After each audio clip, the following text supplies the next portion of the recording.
Hello friends, welcome to my channel Happy Homemaker-Radha. இந்த வீடியோல நாம குழந்தைகளுக்கு முதல் முறையா முட்டை இன்ட்ரோ듀ஸ் பண்ணும்போது எது மாதிரியான மெத்தட்ல கொடுக்கலாம் அப்படிங்கிறது தான் பார்க்க போறோம். 8 மாசத்துக்கு அப்புறம் உள்ள குழந்தைகளுக்கு தான் முட்டை முதல் முறையா கொடுக்கணும். அதுக்குள்ள இருக்க குழந்தைகளுக்கு கொடுக்காதீங்க, சீக்கிரமா டைஜஸ்ட் ஆகாது. இப்போ இந்த ஃபர்ஸ்ட் மெத்தட் எப்படி பண்றதுங்கறத பாப்போம். நான் ரெண்டு மெத்தட்ல காமிச்சிருப்பேன். ஃபர்ஸ்ட் காமிக்கிறத கொடுத்துட்டு அதுக்கப்புறம் ரெண்டாவது காமிக்கிறத ஒரு 10 டேஸ்க்கு அப்புறம் கொடுக்க ஸ்டார்ட் பண்ணுங்க. நான் வீடியோவில் காமிக்கணுங்கிறதுக்காக 2 முட்டை அளவுக்கு எடுத்திருக்கேன். பட் நீங்கள் உங்கள் குழந்தைக்கு ஒரு முட்டையில் பாதி அளவுக்கு எடுத்துக்கிட்டாலே போதுமானது. ஏன்னா முதல் முறையாக கொடுக்கும்போது அதுக்கப்புறம் நீங்கள் அந்த முட்டையோட குவான்டிட்டியை வேணும்னா இன்க்ரீஸ் பண்ணிக்கலாம். முட்டையை நல்லா மிக்ஸ் பண்ணி விட்டுட்டு அதில் 1/4 டம்ளர் அளவுக்கு பால் சேர்க்குறேன். பால் பார்த்திங்கன்னா நல்லா காய்ச்சி ஆற வச்சுருக்கணும். ஆடை இருக்கவே கூடாது. நல்லா வடிகட்டிட்டு அதை சேர்த்துக்கோங்க. 1 டேபிள் ஸ்பூன் அளவுக்கு சர்க்கரை சேர்த்துக்கோங்க. இது மூணையுமே நல்லா மிக்ஸ் பண்ணி விடணும். நீங்கள் விருப்பப்பட்டீங்கன்னா கொஞ்சமாக ஏலக்காய் பொடி சேர்த்துக்கலாம், ரொம்ப கம்மியாக சேர்த்துக்கோங்க. நல்லா மிக்ஸ் பண்ணிவிட்டு இது மாதிரி பவுலில் நீங்கள் மாற்றிக்கோங்க. இந்த பவுலில் பாதி அளவுக்கு ஊற்றினாலே போதுமானது தான். ஏன்னா வெந்ததுக்கப்புறம் பார்த்தீங்கன்னா கொஞ்சம் உப்பி வரதுக்கான சான்சஸ் இருக்குது. ஸோ பாதி அளவுக்கு மட்டும் சேர்த்துக்கோங்க.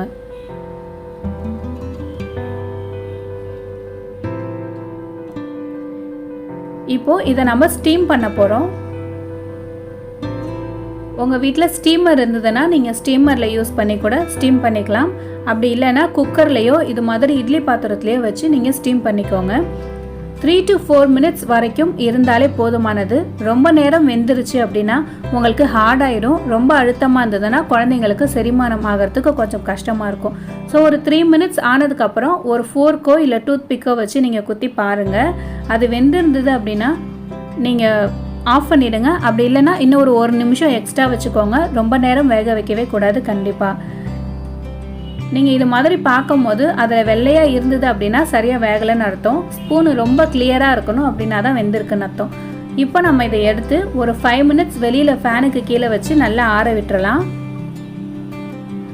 ஆறின பிறகு நீங்கள் இந்த பவுல்லேருந்து ஒரு ஸ்பூன் வச்சு எடுத்தீங்கன்னா நம்ம ஜெல்லி புட்டிங்லாம் செஞ்சால் எப்படி இருக்குமோ அது மாதிரி கன்சிஸ்டன்சியில் இருக்கும்.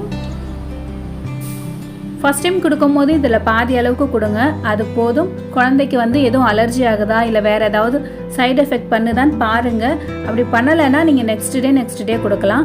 அண்ட் முக்கியமான விஷயம், நீங்கள் என்ன டைமில் நீங்கள் இதை கொடுக்க போகிறீங்க அப்படிங்கிறது தான். குழந்தைங்களுக்கு கொடுக்குறீங்கன்னா 11 மணிக்கு மேலே கொடுங்க. அப்புறம் மதியம் 3 மணிக்குள்ளே கொடுக்க பாருங்கள். அந்த 3 மணிக்கு அப்புறம் நீங்கள் கொடுத்தீங்கன்னா குழந்தைங்களுக்கு செரிமானம் ஆகிறதுக்கு லேட் ஆகும். செரிமானம் ஆகலை அப்படிங்கிறது நமக்கு தெரியாமல் குழந்தை அழுதுதுன்னா கூட என்ன ரீசன்னு தெரியாமல் போயிடும். ஸோ கொஞ்சம் நாள் ஆனதுக்கு அப்புறம் நீங்கள் அந்த டைமை நீங்கள் இன்க்ரீஸ் பண்ணிக்கலாம். 4 மணி 5 மணிக்கு கூட ஈவினிங் ஸ்நாக்ஸ் மாதிரி குழந்தைங்களுக்கு கொடுக்கலாம். இப்போ அடுத்த மெத்தட் எப்படின்னு பார்ப்போம். இது பார்த்திங்கன்னா தோசை பேன் வச்சுட்டு அது நல்லா சூடான பிறகு கொஞ்சமாக எண்ணெய் சேர்த்துக்கோங்க. அந்த எண்ணெயில் நீங்கள் முட்டையை ஊற்றிக்கோங்க.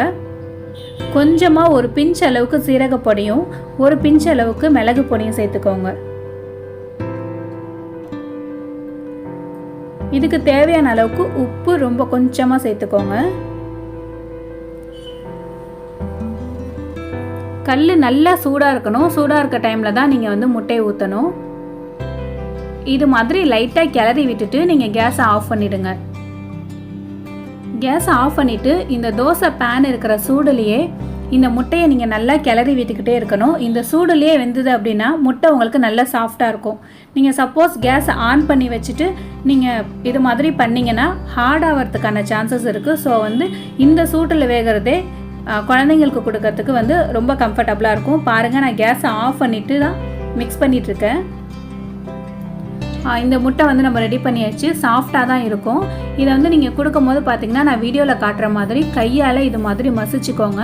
இந்த அளவுக்கு அமௌண்ட் நீங்கள் எடுத்தாலே போதுமானது. குழந்தைக்கு எடுத்து கொஞ்சமாக இது மாதிரி மசிச்சு ஊட்டி விடுங்க.